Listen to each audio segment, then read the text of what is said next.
Hi and welcome back. And today's lesson is going to be about collision theory and activation energy. And what we're learning about today are the factors that affect rates of chemical reactions, what collision theory is and how it explains how reactions happen and the things that affect them. And we're also going to have a look at what activation energy is and its importance in chemical reactions, and especially to do with the rate.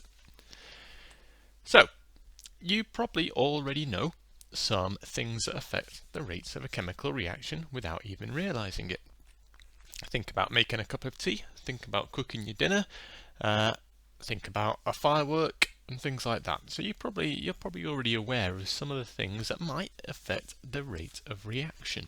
So to demonstrate the cup of tea and the idea of something that you might already know about rates of reaction, and this will also be useful later on, I've got in this jug of water 300 milliliters of tap water.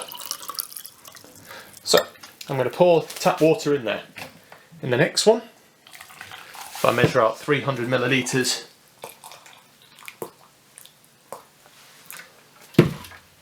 of water from the kettle, just off the boil, pour that in that jug there. And I have, there we go, a second, I have 2 tea bags. Why do we make our tea with hot water and not cold water? Well, let's have a look. So I'm going to drop them in, going to give them a push down to the bottom, just one push, and you can probably see already that the tea in the hot beaker is already starting to brew. Okay, you can see it's already changing the colour of the water. The tea in the cold one is not happening. So I'm going to leave that filming for a few seconds and we'll have a look at it again. And as we can see, the one in the hot water is starting to look like tea. That's because the particles in the water are moving, or the water particles are moving much faster than they are in the cold water, and because they're moving much faster, they're spreading the tea all the way around. Now, although this is not a chemical reaction, this is a physical reaction, the same kind of thing can be applied. In a hot thing, the particles are moving around more quickly, so they speed up the rate of a reaction. It's also why if you get your chicken and you put it on a pan without any heat, the chicken's not going to cook. And that's because you're not giving the particles enough energy to make them react. So, the 5 things are that affect the rates. Number 1, the temperature of the reaction. So the higher the temperature, the faster the reaction goes. Number 2, the concentration of the reactants in a solution. So if you've got liquids that are reacting, the concentrations of the liquids are going to affect the rate of reaction. And the more concentrated, the faster the reaction is. Makes sense.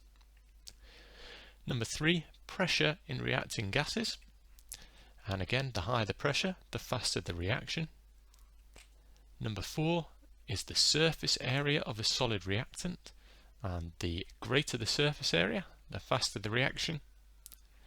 And the last one is the presence of a catalyst. And if there's a catalyst there, the catalyst will speed up the reaction. You probably already know about those already. You might have learned about in biology enzymes, which are biological catalysts, and they do exactly the same thing. They speed up reactions.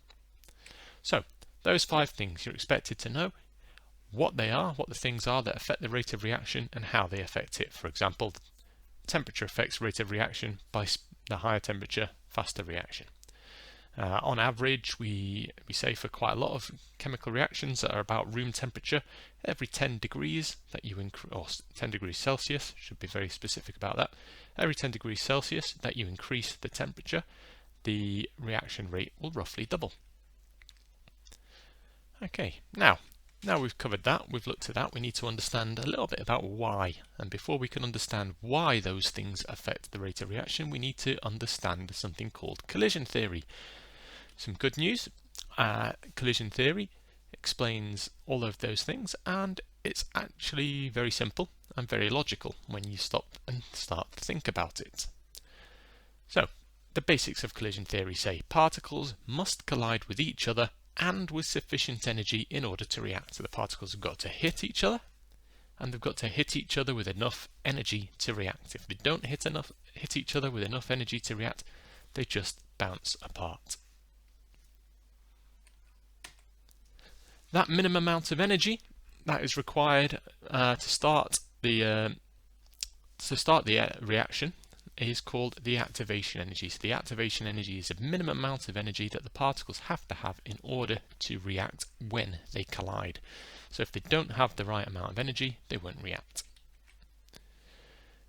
And the last one about collision theory, the last point about collision theory is the more successful collisions you have in a certain amount of time, the faster the reaction. And that makes sense because those particles, if they're hitting each other with enough energy to react, and you've got lots of that happening at one time, then your rate of reaction is faster, because remember, the rate of reaction is the speed of the reaction, how much product you make or how much of the reactants get used. And if you're having your particles hit together very, very quickly, then your rate will increase. Okay, so what I mean by those successful collisions and having the required amount of energy. If we have particle A, I'll call particle A Patricia. She goes flying in towards particle Paul, but they don't have enough energy. So they don't have enough energy. What happens is that after they've collided, they just bounce off, they ricochet off. Okay, so they don't have enough energy to react. So when they hit each other, they just bounce off. There's no reaction. Okay, they stay exactly as they were. Now, that's if they don't have enough energy. If we give them some more energy, so energy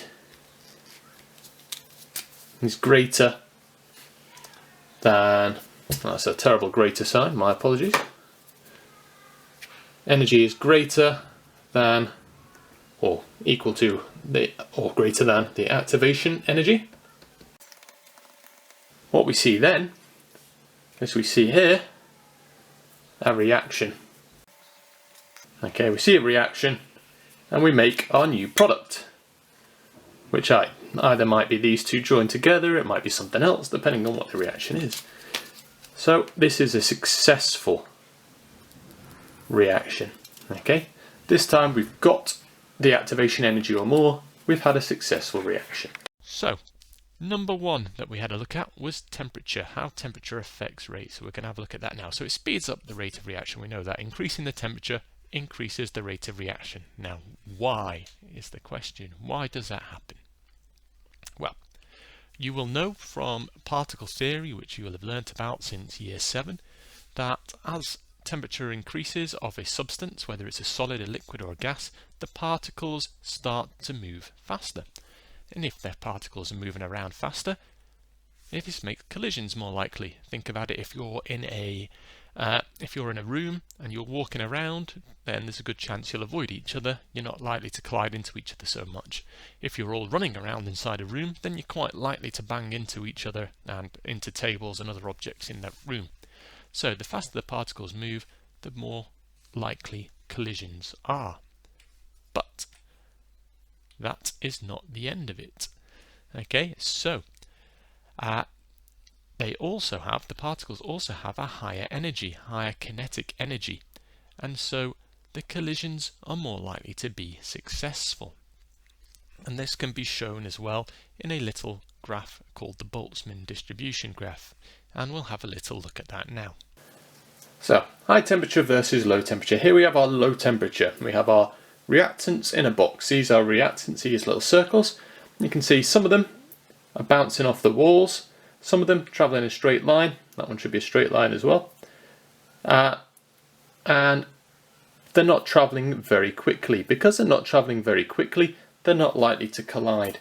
When they do collide, what might happen is they might, for example here, just bounce off each other. Okay, so they're maybe not going to react. When we've got a high temperature reaction though, we're going to see something slightly different. Okay, this time you can see the arrows are bigger because in a certain amount of time, this photograph might be taken, you can imagine, over like a half a second or something like that. The particles are going to travel much further, and if they're travelling much further, their chances of colliding are significantly greater, because all of a sudden all of these arrows on all of these particles are overlapping, and therefore when they overlap, that's when they're going to collide, that's when they're going to react together, and they're going to have more energy. Now, the Boltzmann distribution graphs. So a Boltzmann distribution graph, I'm going to draw two, one for low temperature and one for high temperature. Okay, so what we have is we have our y-axis and our x-axis, which will be the same for both of these. Our y-axis over here is our number of particles. Our x-axis is energy. So again, number of particles, energy. Now, at a low temperature, most of the particles, very few have got absolutely no energy, but most of the particles have got very little energy. Then the graph falls off like this, and this is what's called a Boltzmann distribution curve. And it might be just the ones that have got this amount of energy, so that's going to be our activation energy, or our EA, activation energy. So only these ones here, these particles here, that have got the activation energy or above. When we increase the temperature, we shift the peak of that graph to the right, and we also lower it. So you can see it's got a lower peak, but now our activation energy in the same place, we have more particles that have got that activation energy or above. Because there's a higher temperature, we've given more particles more energy. We've kind of squidged that graph down and shifted it out. It's very much like the graph at the moment. You might have heard about flattening the curve with COVID-19. It's the same principle. In this one, we've got higher numbers of particles with the activation energy or above, so the reaction is faster. The next thing that's going to affect the rate of reaction, pressure and concentration. Okay, how they affect it. They affect it in exactly the same way. In fact, you can think of them in exactly the same way. So this is a bonus here. Instead of having to learn 5 different ways that the collision theory is explaining these things, you only have to learn 4, because pressure and concentration work in exactly the same way. In fact, you can think of a pressure of a gas as being the concentration of a gas, because it's essentially how many particles of a gas are in a certain area. That's what gives you the pressure of a gas. When you have a low concentration or a low pressure, there are only few particles in a certain space. That means collisions are unlikely. When you have the opposite, you've got high concentration and high pressure, there are loads of particles in that space, and that means, again, collisions are going to be more likely. You can think about this like you're in a room. If there's only like 4 or 5 people in a big room and you're all moving around, you're not likely to collide into each other. If you suddenly put 100 people in an average size room and you start moving around, you are going to collide into each other quite often. So more collisions, increased rate. Okay, so collisions, rate, related. So here's our low pressure, low concentration. It's the same thing, it's about the number of particles that are in the same space. Again, particles, we can just draw them as circles. These are our reactants, and again, they're going to be moving random directions. If they collide, they react. You can see with only a few particles in there, they're probably going to bounce around quite a lot. The chances of them hitting each other are quite slim. If on the other side though, in the same kind of space, we have loads and loads of particles, So we've got high concentration or high pressure. There's going to be a greater chance of these bumping into each other and therefore reacting. Okay, so like you being in a room, if there's loads of people in a room, you're more likely to bump into each other.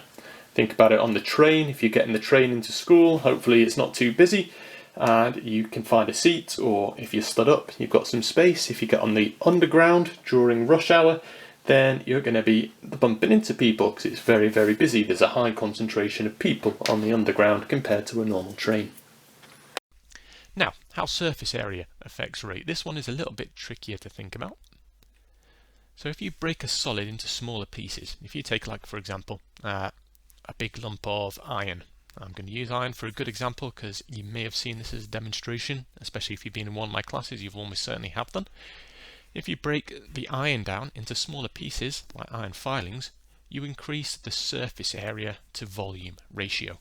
What that means is you have essentially the same volume of iron, but the surface area starts to grow, and at some point the surface area grows so much that it's larger than the volume.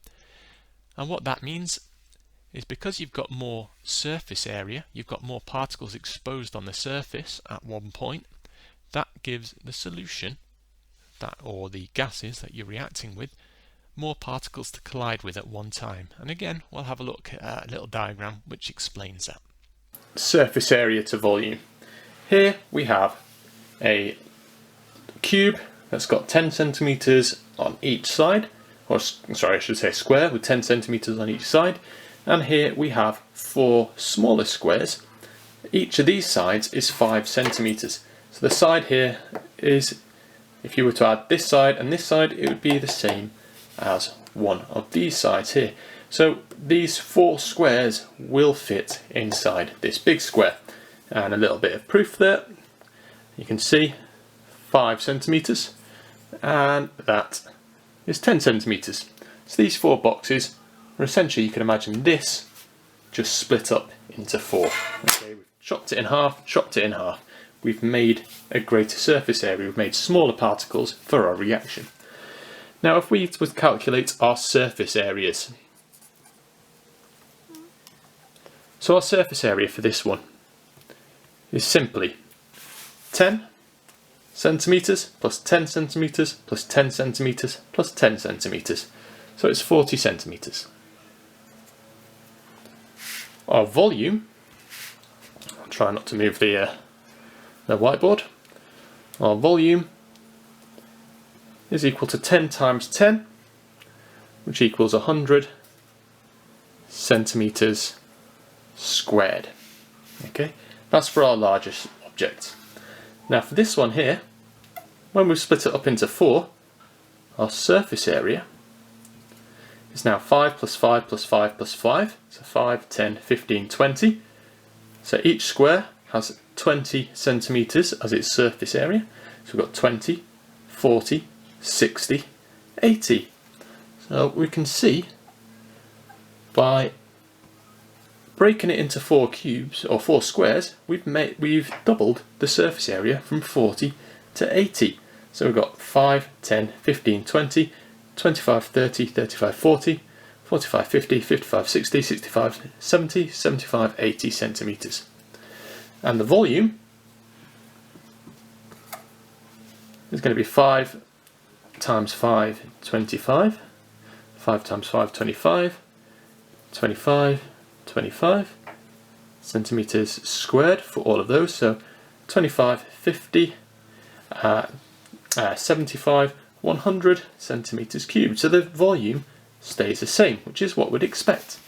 So our surface area to volume ratio is now greater.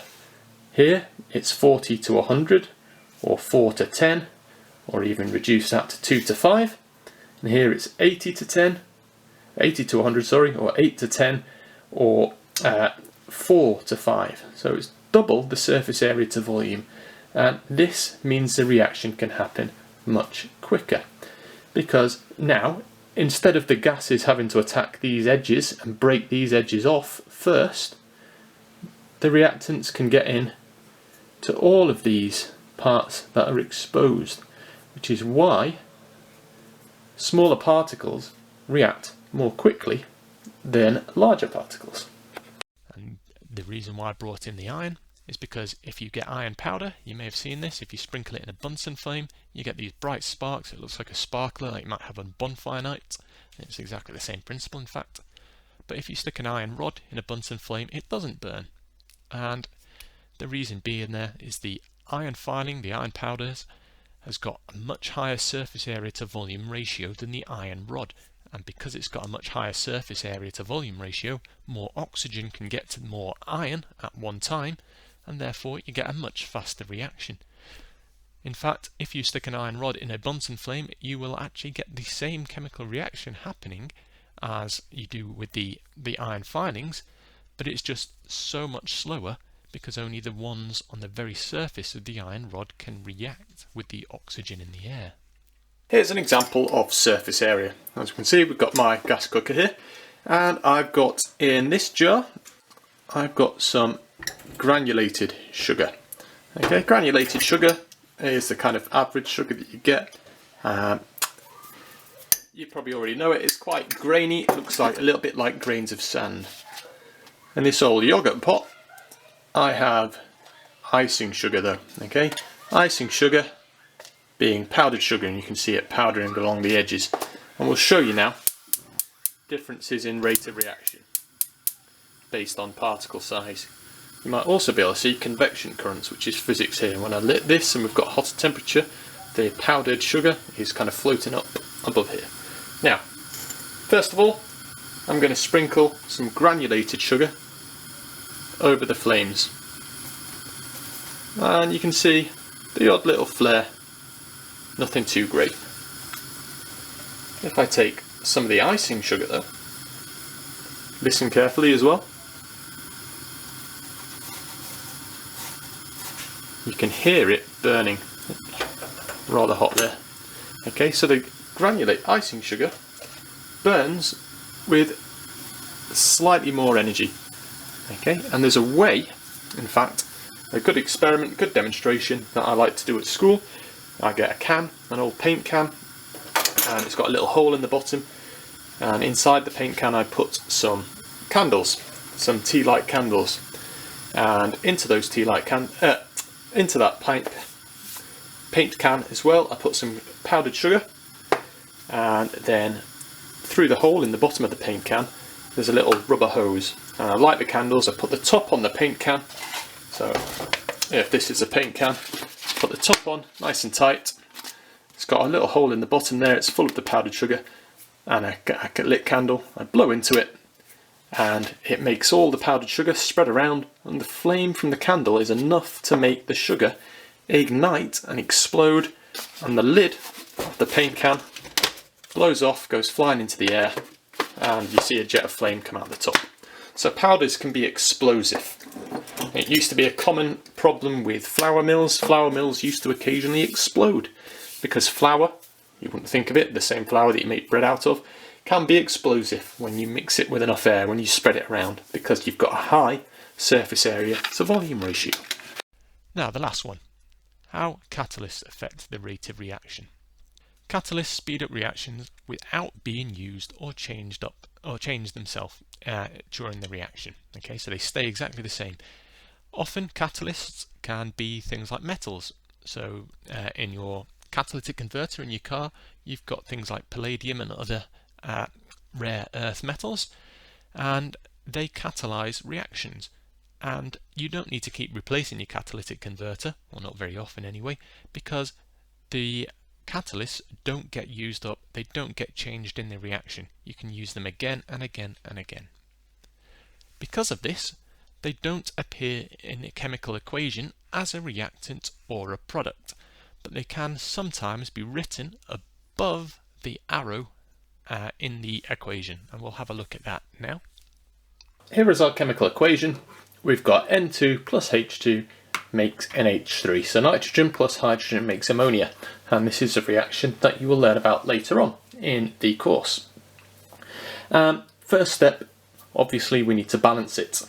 I've got two nitrogens over on this side because we've got N2, but I've only got one nitrogen here because we've got N and no number directly after the N.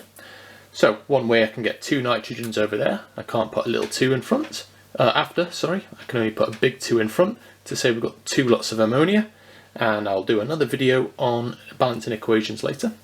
But now we've got 2 nitrogens here and 2 nitrogens on this side. The next thing we need to look at is hydrogens. Here we've got H2, so we've got 2 hydrogens. Here on this side we've now got 2 times 3 is 6. Now, how do we balance that? Now, how we can balance that then is we can have a look and we say we've got 2 and we've got 6. So how we balance it is we stick a number 3 over here, because we've now got 3 times 2, 6 hydrogens here, 2 times 3, 6 hydrogens here. Here is our equation balanced. Now, this reaction is done with a catalyst in industry to speed up the reaction. The catalyst doesn't get put as a reactant, it doesn't get put as a product, because it's not used or made or changed in the reaction. Instead, you might see it written just above the arrow there. So Fe, iron, and sometimes it'll be in brackets catalyst. And how catalysts work is they speed up reactions because they lower the activation energy. They allow the reaction to take place in a slightly different way to they used to, and so that lowers the activation energy. And looking at a previous topic 4, the chemical changes, I think it was, we had a look at the energy profile diagrams, and we will now have a look at an energy profile diagram showing what happens with a catalyst and without a catalyst. And this is something, again, you need to pay particular attention to because it's something that can be examined and has come up in the exam before. Okay, and how it works is more particles have enough energy to react, and again we can show you that in a Boltzmann distribution graph as well, and we'll have a little look at that now. Here are energy profile diagrams from the previous topic. So without a catalyst, what this looks like, we start off our reactants are on the left hand side, we've got energy on our y-axis, and we have to go up before we come down. Okay, and if we draw a line there, this is our activation energy. In order to get to the product, we have to climb the hill and go down the side. Now, with a catalyst, it looks slightly different. With a catalyst, this hill is significantly less high. Okay, it's almost like the reactant here, the activation energy, we can draw it on here with a catalyst. This is what it would look like. It would be much lower. Okay, so it's almost like mined its way through the side of the hill. So our activation energy is lower with a catalyst. And what that means for the particles is, we'll go back to the Boltzmann distribution graph at the bottom here. We've got our number of particles up on the side. We've got along the bottom our energy, and again we have this graph. Now this doesn't change this part for our catalyst or non-catalyzed, but this here is our activation energy without catalyst. So only everything to the right of this, only the number of particles to the right of this will react. When we put in a catalyst, however, it lowers the activation energy. So this here is our activation energy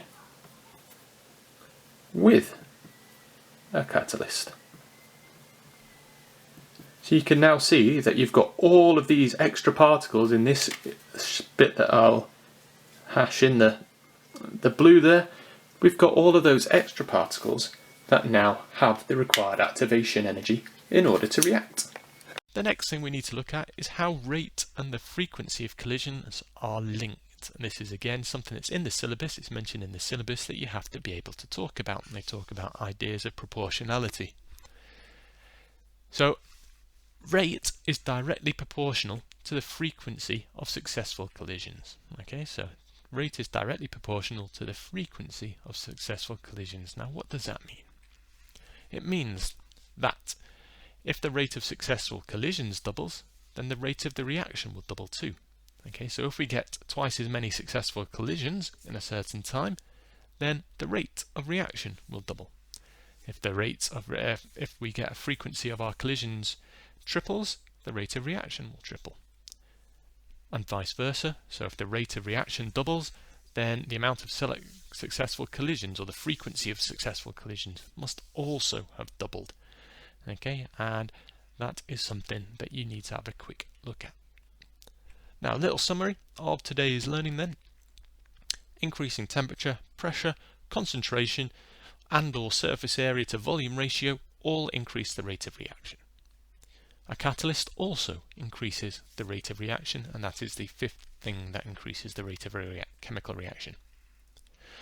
Particles must collide with enough energy for a reaction to occur, so it's no good them just colliding, they've got to collide with enough energy for a reaction to occur. That energy, the minimum amount of energy they need, is called the activation energy. So long as they've got above the activation energy, or the activation energy or above, you will get a reaction. The more successful collisions that happen in a certain time means you get a faster reaction. And increasing the temperature, concentration, surface area and pressure all increase the chance of collisions, because you're either making the particles move faster, therefore more likely to collide, or you're putting more particles into a certain area, which again means they're more likely to collide. Increasing the temperature and adding catalysts increases the number of particles that have the activation energy. Increasing the temperature does that by giving the particles more energy, and adding a catalyst does it by lowering what the activation energy is. So say the activation energy is 500 joules. By having a catalyst, you might reduce it to say 300 joules, and therefore you've got more particles that have got the required energy. You might also think of it as a college might be saying you need a certain set of GCSE results to go and study your A-levels there. So it might want, say, 5 A's and 5 B's, but adding a catalyst, something else might say, okay, well, they only want 5 B's and 5 C's instead, so it lowers the entry requirements, as it were. And lastly, doubling the frequency of successful collisions will double the rate of reaction. Okay, I hope you found this useful. Remember, please, if you've got any questions, leave them below. Apart from my Year 10 classes, who they should leave their questions in the Teams, so I can answer them there. Please remember to like the video and subscribe as well if you have not already done so. And please share this with anyone who you think may find it useful. Okay, looking forward to seeing you in another video. Hopefully there will be another video out tomorrow where we will go through some more things to do with rate. Okay, take care guys, see you soon.